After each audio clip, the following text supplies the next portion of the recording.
Hello everyone. So today I'm going to explain binary exponentiation.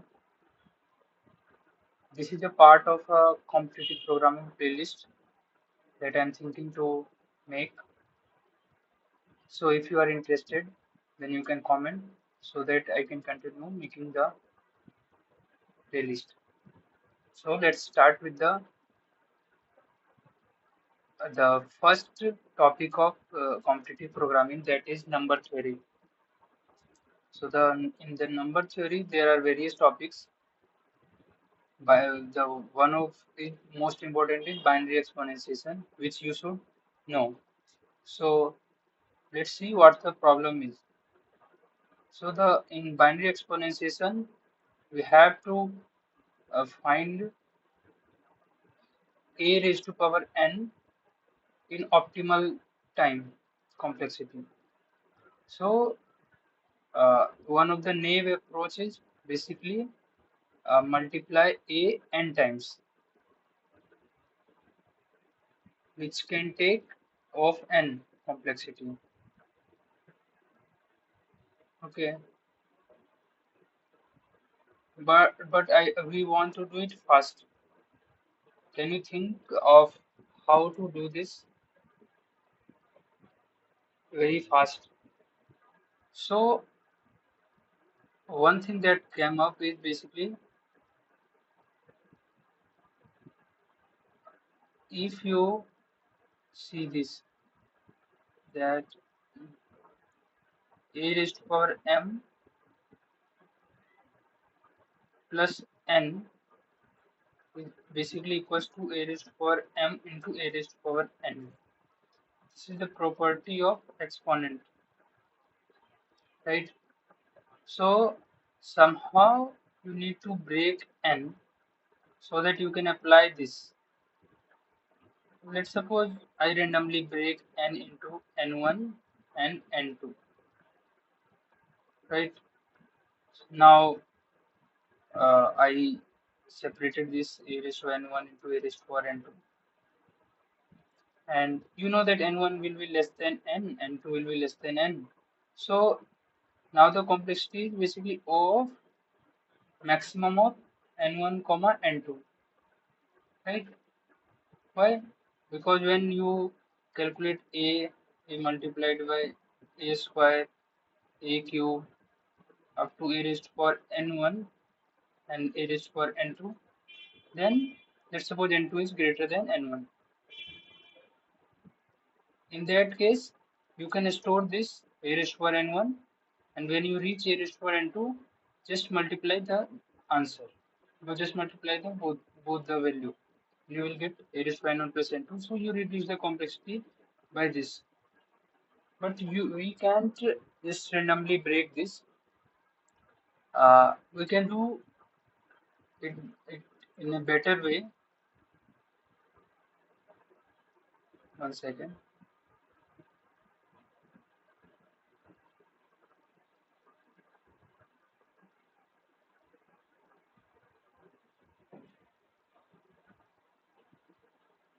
Now let's suppose a raised to power n is written and we want to break n so that we don't have to do much of calculation and all. So let's try to write n in its binary form. And let's say binary form come out to be 10110, something like that. You know what this means? This means that this is a binary form, so you can write it like 2 raised to power 4 plus 2 raised to power 2 plus 2 raised to power 1. Yeah, right. Now you can separate this 2 multiplied by a raised to power 2, right? So now what you do? Calculate a square, then calculate this, then calculate this.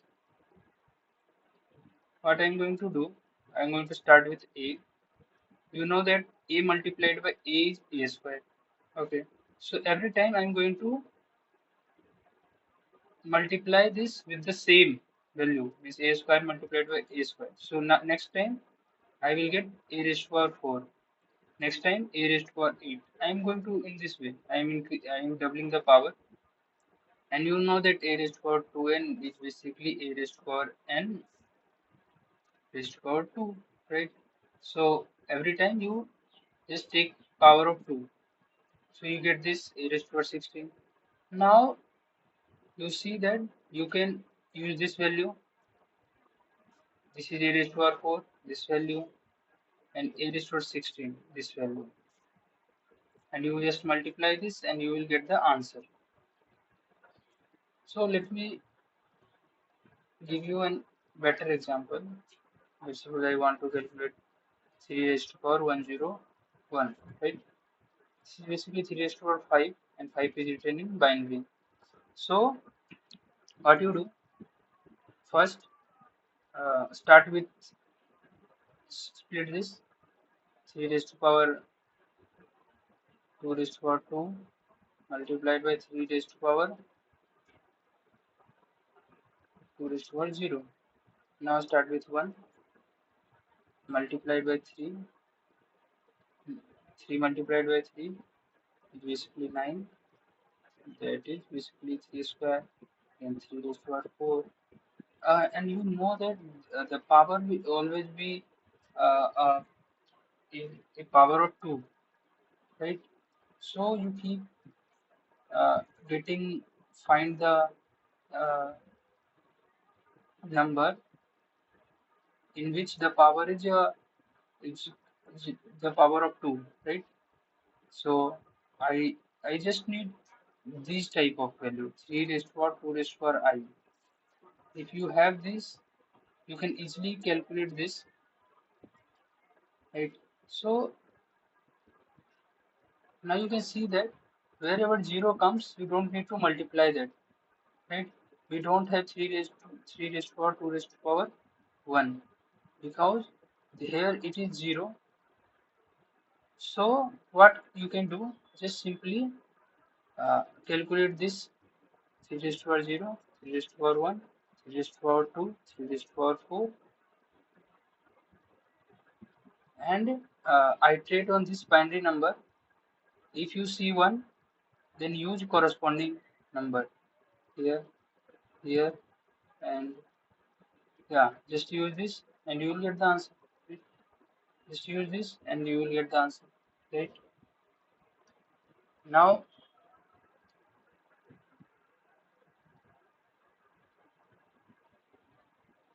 so how you can see that a raised to power n, it can be calculated by, if n equals to 0, then you know that any number raised to power 0 is 1, so it will comes to 1. And if n is even, then if you have a raised to power n by 2, then you can just take multiply it 2 times to get the a raised to power n, right? Or if it is odd, then you find a raised to n minus 1 by 2, multiply it twice, and multiply by a. You will get a raised to power n. So we have this recursive relation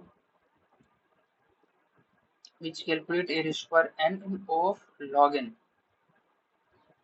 Why? Because every time you are making index is power is getting reduced by 2, by multiple of 2. So let me show you the code and then it will be clear. So this is a recursive relation. I have to find a raised to power b. So I am checking if b equals to 0, then return 1. Otherwise, calculate a raised to power b by 2. So this is basically if b is even, then this will be b by 2. If b is odd, then it is basically b minus 1 by 2. But in C++, it automatically takes the floor, so we will get the same result. Now, if the b is odd, then you see here we have to multiply an extra a to the result. So I have to multiply extra a, otherwise just I return the result multiplied by result. So we get the uh, a raised to power b in of log n times. Now the second is basically do it iteratively. You know that every recursion can be solved using iteration. So in this case, what you have to do is basically maintain a result, and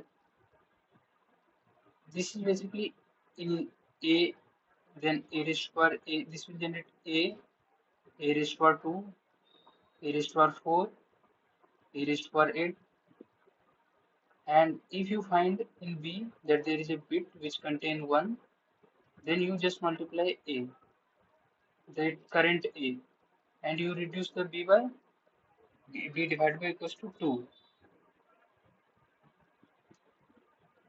So let me show that 1011. Let's suppose this is a binary form and this is a.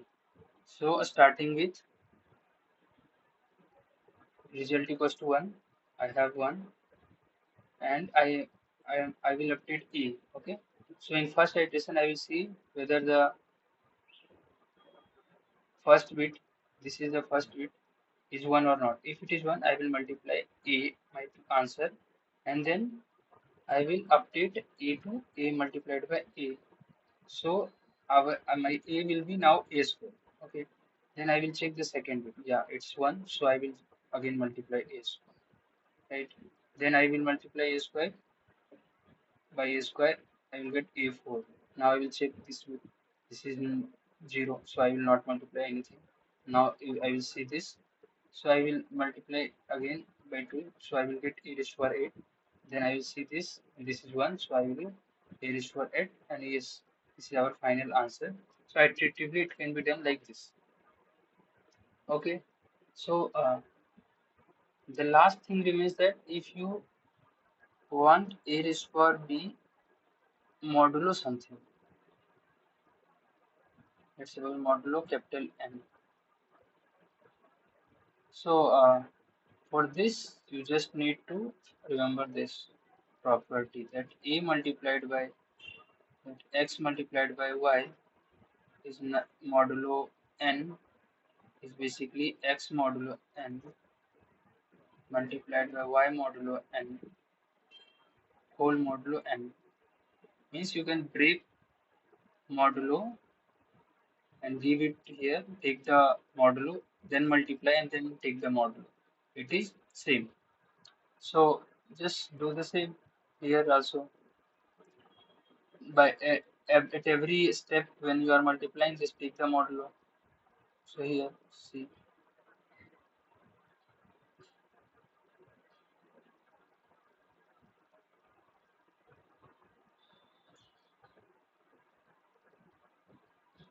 here is the a, and I am taking, whenever I am multiplying, result multiplied by a, and I am taking modulo m. Here also a equals to a multiplied by a modulo m. And yeah, it will work. We can do it fast. Let's suppose a raised to power n is given, modulo m I have to find. So there is a theorem, Fermat-Little theorem, which do it very fast. We will see in later videos how to calculate this. N can be very large. In that case, you can basically apply some property of, and you can reduce this to a number which very easy to calculate. Also, we will see matrix exponentiation, which is similar to binary exponentiation. Let's suppose you are given a matrix like this, and you have to calculate raised to power 10 raised to power 18. Let's suppose. So you can do this also using the binary exponentiation. I will just give you a hint. So let's suppose this is 10 raised to power 18. You replace with its binary form. So this is, let's say this is the binary form. So just assume that this is your number and do the same. Let's suppose this is a matrix A, capital A. So I will start with A. This is 1, so start with A. Second bit is 0, so I now don't need to do this. And this is third bit is, so a raised to power 4 multiplied by a raised to power 8, because this is 0. Let's see, this is 1 also. So a raised to power 32, a raised to power 64. So you can see that this can be also calculated just in this code. Here you have to, instead of this multiplication, you have to do a matrix multiplication here also, and here the result should be uh, initialized with identity matrix, and the return type will be a matrix. So you will get the answer. Let me see if I have any template. So,